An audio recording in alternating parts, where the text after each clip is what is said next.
Matthew 24 is not Luke 21. Luke 21 is not Matthew 24. Luke 21 is talking about something very, very different. But before we get to that, we have to go through Luke 20. So here we are to continue our series going through the book of Luke. We have 5 chapters left. The first of those 5 chapters is Luke 20. Remember that we are now post-triumphal entry, so we are entering those 4 days in between the end of the 69 weeks of years, which was forward-looking to kingdom presentation number 1, and before the cross. So it's important for context to understand specifically where we're at. Luke 20. It came to pass that on one of those days, as he taught the people of the temple and preached the gospel, the chief priests and the scribes came upon him with the elders and spake unto him, saying, Tell us, by what authority doest thou these teachings? Or who is he that gave thee this authority? And he answered and said unto them, I will also ask you one thing, and answer me. So he's going to ask a question that is going to have significant import. And the fact that they can't answer it is demonstrable of them being willfully ignorant. The baptism of John, was it from heaven or of men? So Jesus was baptized by John to begin his ministry. John was operating in the spirit of Elijah. Luke 1 and 2 tell us that he was the prophesied spirit of Elijah that would come in the end of the days. There are 2 prophecies from the book of Malachi that were fulfilled specifically by John the Baptist. And again, the early chapters of Luke tell us this. From Malachi 3, Behold, I will send my messenger, and he shall prepare the way before me. The Lord whom ye seek shall suddenly come to the temple, even the messenger of the covenant whom ye delight in. Behold, he shall come, saith the Lord of hosts. And then also from Malachi 4, Behold, I will send you Elijah the prophet before the coming of the great and dreadful day of the Lord. And he shall turn the heart of the fathers to their children, and the heart of the children to their fathers, lest I come and smite the earth with a curse. So, understanding that John the Baptist was operating in the prophesied power of Elijah, the spirit of Elijah, not Elijah himself, but the spirit of Elijah, was the ministry of this prophesied person. Was the baptism of Jesus by this prophesied person from heaven or of men? So they were going to have to remain willfully ignorant of this, because they were going to indicate either lack of knowledge, or they were going to wind up purposely angering a whole group of people that they didn't want to anger. They reasoned within themselves, saying, If we shall say from heaven, he will say, Why then believe ye him not? Exactly, because if they acknowledged everything about John the Baptist, his personage, his purpose, his ministry, and the fact that he baptized Jesus and acknowledged Jesus as being greater than him and being the one who was prophesied to come from the Old Testament prophets. So if they acknowledge that John the Baptist's ministry is from heaven, then they would be forced to recognize Jesus. And of course, they weren't going to do that. But if we say of men, then the people will stone us, for they are persuaded that John was a prophet, which he was. So this was a question intended to help the Pharisees understand that they were darned if they do, darned if they don't. But it wasn't because they didn't know the right answer. It was because they willfully chose to reject the right answer, so that they could keep them in their desire to not admit who Jesus was. They answered that they could not tell Jesus whence it was. It's not that they couldn't, they wouldn't. And Jesus said unto them, Neither tell you I by what authority I do these things. Like, if you cannot even acknowledge basic fundamental truth because it is to your own detriment to do so, then he's not going to help you out. He's not going to play your game. Then began he to speak a parable to. Then he began to speak to the people this parable. A certain man planted a vineyard and led it forth to husbandmen, and went into a country for a long time. This is also repeated in Matthew 21 for the sake of similarity. This is going to be found in Matthew 21:33 through 40. And that leads to one of the specific outcomes of the presentation to the kingdom and then Israel's failure to accept the kingdom presentation.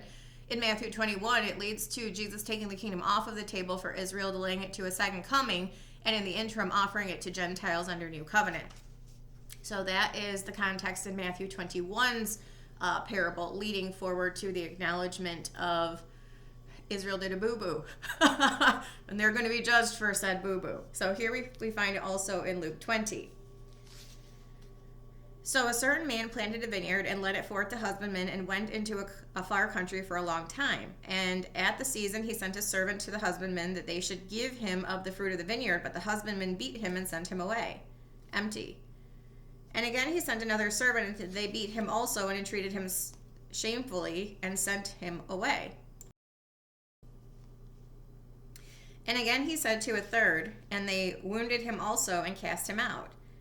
Then said the Lord of the vineyard, what shall I do? I will send my beloved son. It may be that they will reverence him when they see him. So this is a reference to how Israel spitefully treated all of the prophets and the people who warned them and who tried to help them along the way. They basically scorned them and treated them spitefully, killed them. The blood of the prophets was found in them. And then he sent Jesus, and they did the same thing to him. They're going to do the same thing to him. But when the husbandmen saw him, they reasoned among themselves, saying, this is the heir. Come, let us kill him, that the inheritance may be ours. So they cast him out of the vineyard, killed him. What therefore shall the Lord of the vineyard do unto them? So he's asking the Pharisees. You know, basically, they understood the truth behind this is they've sent all of these people to you, forewarning you, paving the way, preparing you, prophets, all of that. And you killed them. You put them to death. You treated them spitefully. And then he sends a son, and you do the same to him. What would you expect? What would a reasonable person expect that the Lord of that vineyard is going to do to the people who treated his prophets up to and including his son? How do you think he's going to feel about that? He shall come and destroy those husbandmen and shall give the vineyard to others. Right. Specifically what he says in Matthew 21. Did you never read in the scriptures, the stone which the builders rejected, the same is made the head of the corner. It is the Lord's doing and is marvelous in our eyes. Therefore I say unto you, the kingdom of God shall be taken from you and given to a nation bringing forth the fruits thereof. When they heard it, they said, God forbid.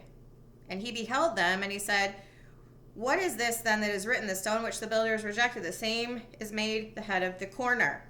Whosoever shall fall upon the stone shall be broken, but on whomsoever it shall fall, it will grind him to powder. And the chief priests and the scribes the same hour sought to lay hands on him, and they feared the people, for the people perceived that he had spoken this parable against them. Well, yes, he did, in fact, actually. They watched him and sent forth spies which should feign themselves just men, that they might take hold of his words, so they might deliver him unto the power and authority of the governor. And they asked him, saying, Master, we know that thou sayest and teachest rightly, neither acceptest thou the person of any, but teachest the way of God truly. Yes, but they were trying to trip him up. They were trying to catch him in a lie, or actually what they were trying to do here is to get him to speak illy of the Romans who had rule over Israel, so that they could bring him up on charges, that the Romans could bring him up on charges. So this is what they're trying to do, is to get him to speak falsely against the Roman government so that the Roman government could arrest him. Is it lawful for us to give tribute unto Caesar or no? But he perceived their craftiness and said, why tempt ye me? Show me a penny. Whose image and superscription hath it? And they answered and said, Caesar's. And he said unto them, render therefore unto Caesar the things that are Caesar's, and unto God the things which be God's. So there's no conflict here. It's and Romans 13 talks all about this, is you are supposed to give honor to those who are in authority over you. Read Romans 13. But Jesus is saying that there's no conflict here. You're trying to create one, but there isn't one. They could not take hold of his words because the people, and they marveled at his answer, and they held their peace. Again, because there's no conflict there. Then came him certain of the Sadducees, which deny that there is a resurrection. And they asked him, saying, Master, Master, this is taken from Matthew 22, by the way. These temptations are taken from Matthew 22, if you want a sister parallel passage. The Sadducees, which deny there is any resurrection, they asked him, saying, Master, Moses wrote unto us, if any man's brother die having a wife, and he die without children, that his brother should take his wife and raise up his seed unto his brother.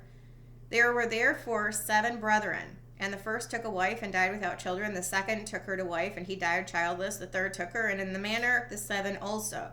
And they left no children and died. Last of all, the woman died also. Therefore, in the resurrection, whose wife of them is she? For 7 had her to wife. And he says, hey, dummies, didn't you ever read in the scriptures? Jesus answering said unto them, the children of this world marry and are given in marriage. But they which shall be accounted worthy to obtain that world and the resurrection from the dead neither marry nor are given in marriage. Neither can they die any more, for they are equal unto the angels and are the children of God, being the children of the resurrection. So this is when Jesus says, did you know, talking about in Matthew 22, ye do err, not knowing the scriptures nor the power of God. For in the resurrection they neither marry nor are given in marriage, but are as the angels of God in heaven.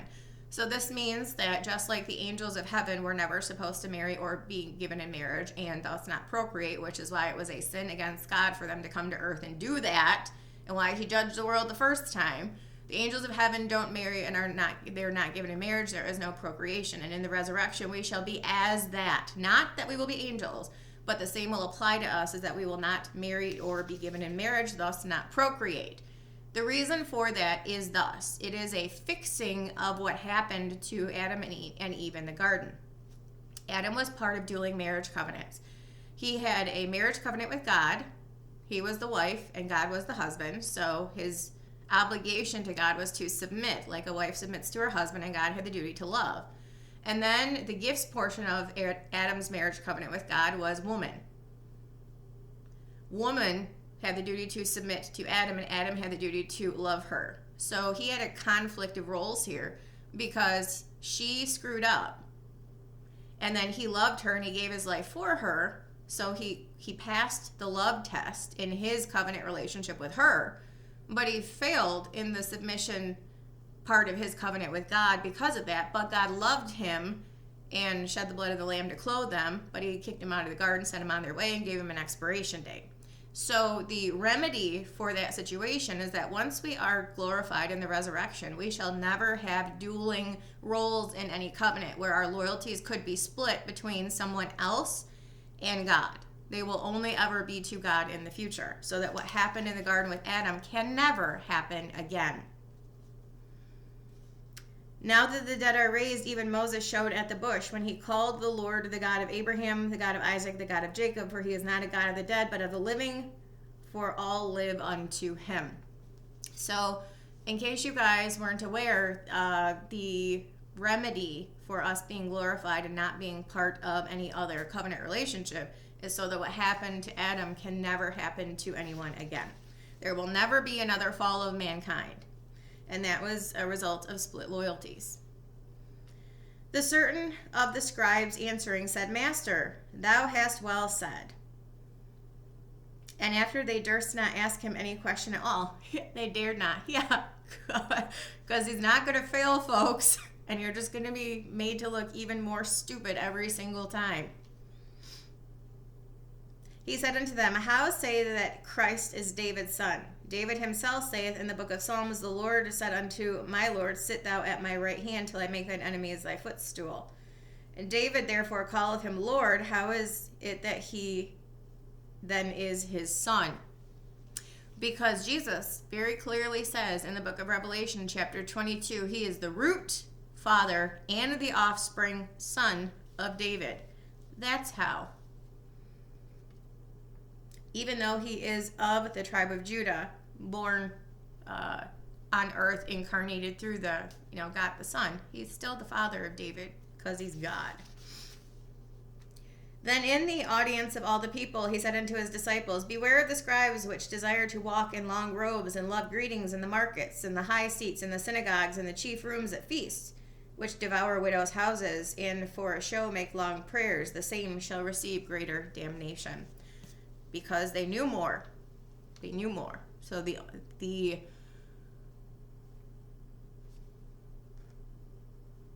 those who know more have a responsibility to do better. To know more, to do better. There is a higher responsibility placed when knowledge is given. People want to know things, but they are not prepared to deal with the responsibilities and the accountability that comes along with that. Because there is a higher level of responsibility to the people, and when you know more, you have a responsibility to do better. When you know better, you must do better. Long story short. And those who willfully remain ignorant and choose not to do that to the detriment of other people are going to be judged more harshly for it. When we next convene, we will go through Luke 21. Luke 21 is not Matthew 24. Matthew 24 is not Luke 21. While there are certain similarities, the bulk of them are not, and we will discuss that. So I will see you in the next video. Stay tuned. See you guys later.